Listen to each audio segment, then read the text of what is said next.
Hello guys, today on our piano lesson 2 we are going to hack and spice up our 1-6-2-5 progression. It's a very common progression, so we are just going to go through it from beginner to advanced through intermediate. Welcome.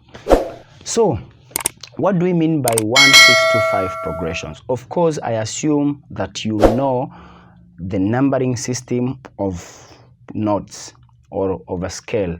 And what do I mean by numbering system? Of course, you know there's degrees of scales or the scale degrees. So for example, we're just going to do it on a simple key C.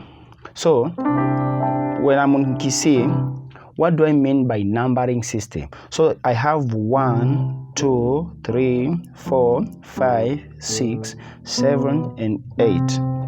So by just saying 1-6-2-5, this is 1-6-2-5. So these are the notes that will be including also the chords. So chord 1 is a major chord, and chord 6 is a minor chord, and chord 2 is a minor chord. Chord 5 is a major chord. So that is a beginner level. So it's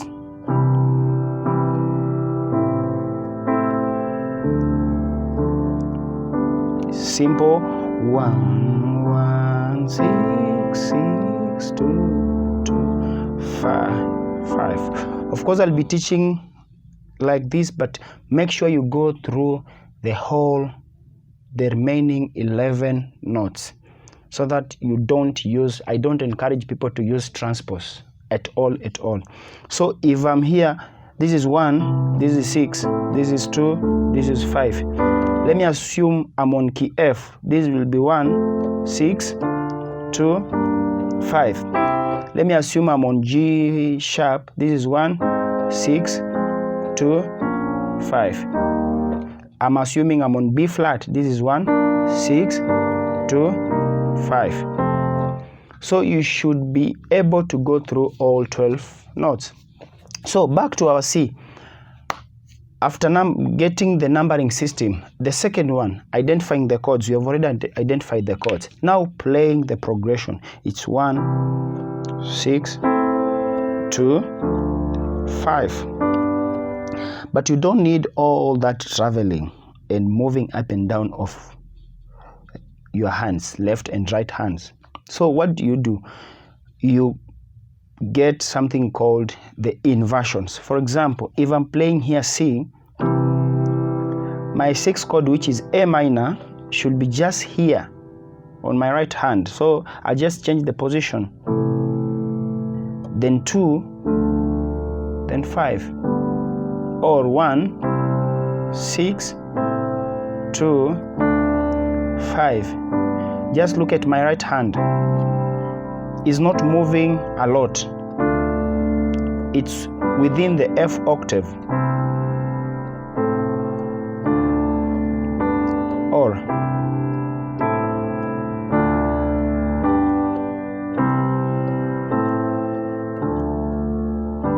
very simple as that. So that is at a beginner level.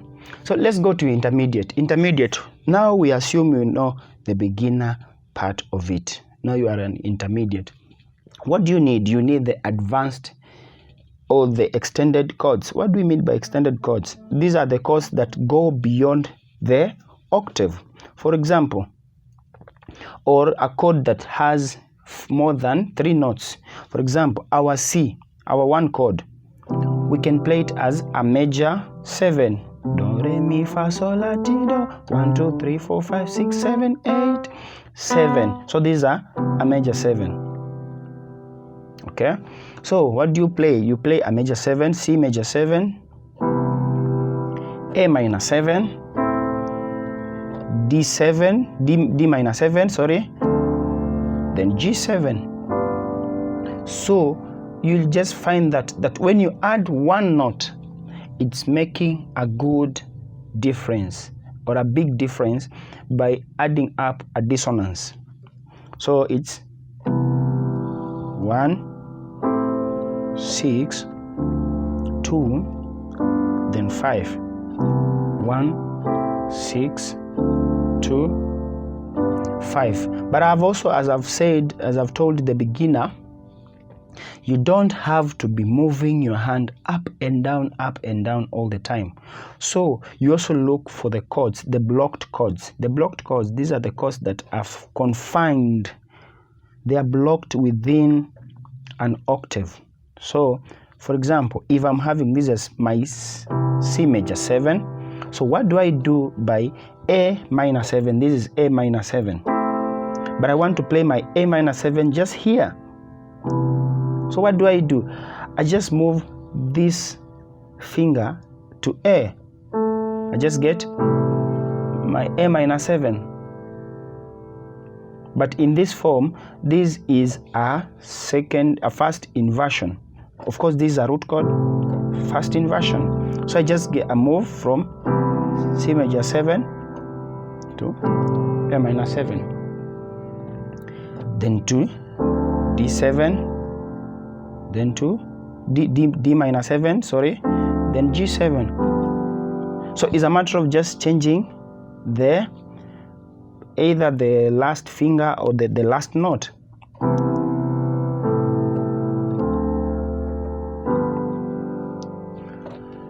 That is it, or in any position.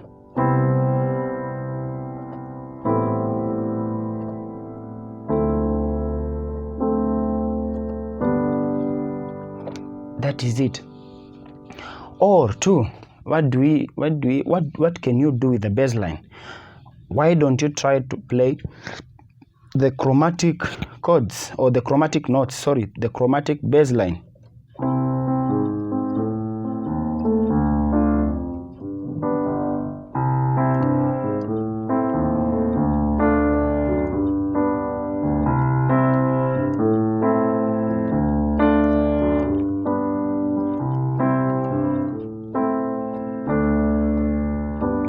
These are very simple. Now, when you include with the extended chords, how does it sound?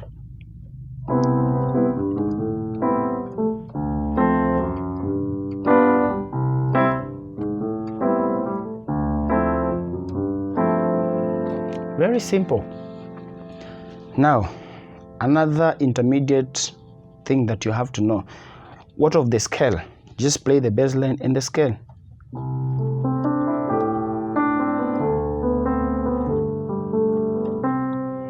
For example, on C, it's just very simple scale. At our intermediate level, you just play the C major scale. Just play the notes randomly. Just play the notes randomly without looking at which pattern do I have. Or if you can form the patterns, it's fine. But just play the scale randomly. Just to get, of course, from that you will hack or you will spice up your own melodies. So, for example, if I just play the random scale,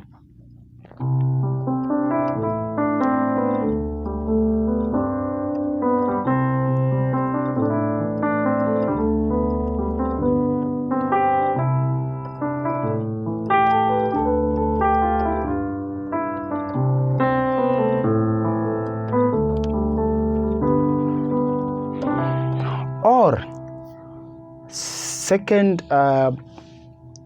thing that you can do also to spice up your playing, make sure that when playing the scale, the chord that you are playing on your left hand, the chord that you are playing on your left hand, each note that is on the left hand, when you land, you are landing on that note, either of those notes on the right. For example, if I'm playing C, this is my C.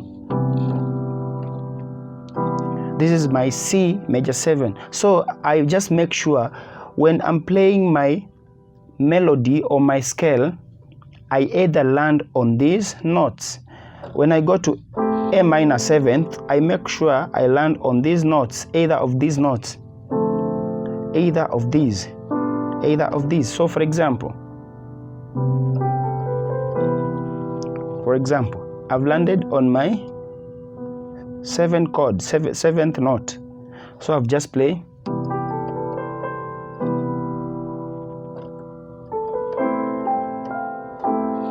I've just landed on my 7th note of A minor.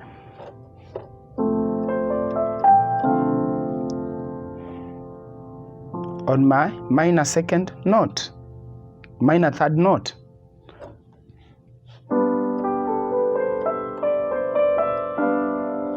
On my 7th note. So it's very simple.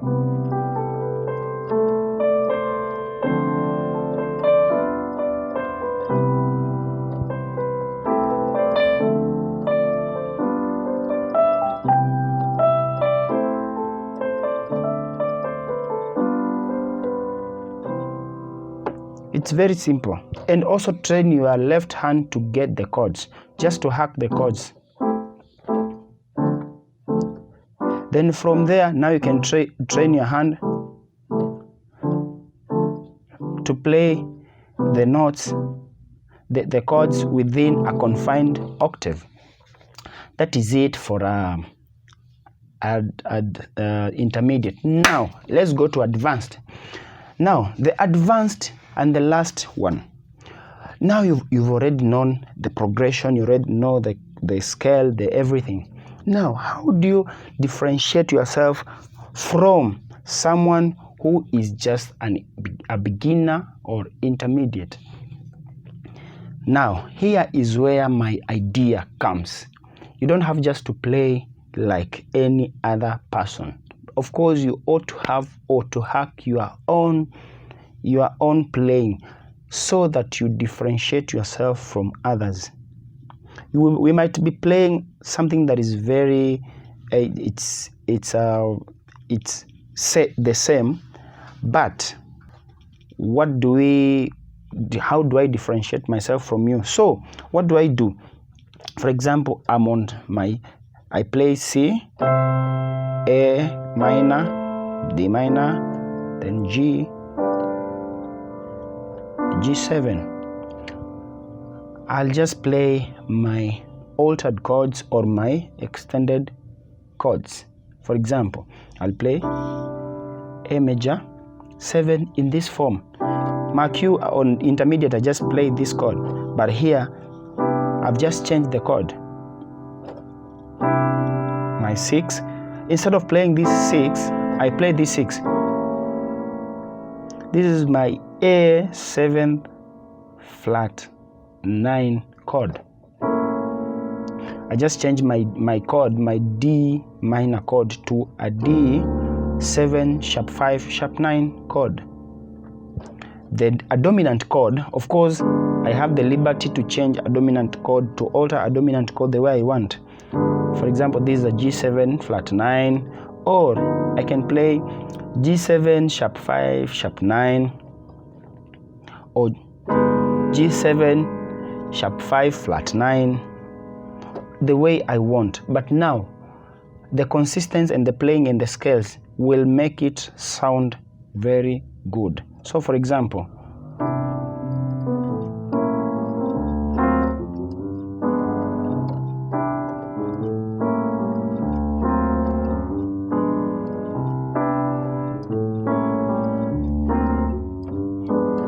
C major 7, A7 flat 9, D7 sharp 5 sharp 9, G7 flat 9. So how do I spice up? For example, I'm playing with a bassist. I'll try and get the things called the Rootless Voicings. My one chord, I can play it as this. This is my C major 7 or C major 9. This is my C major 9 because of D.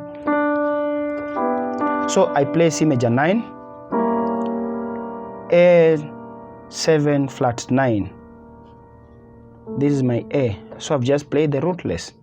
This is my D, my D7 sharp 5 sharp 9, and my G7 flat 9.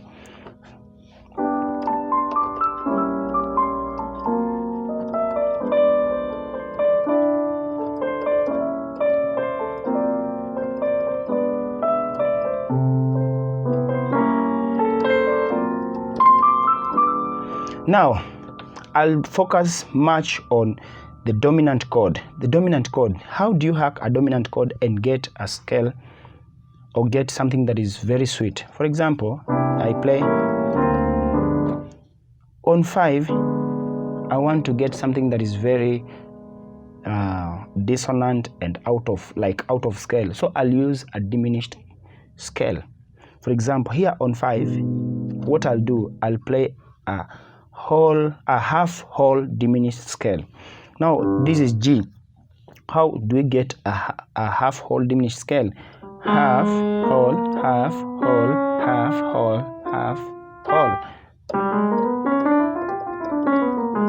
That is a scale. So for example, I'm playing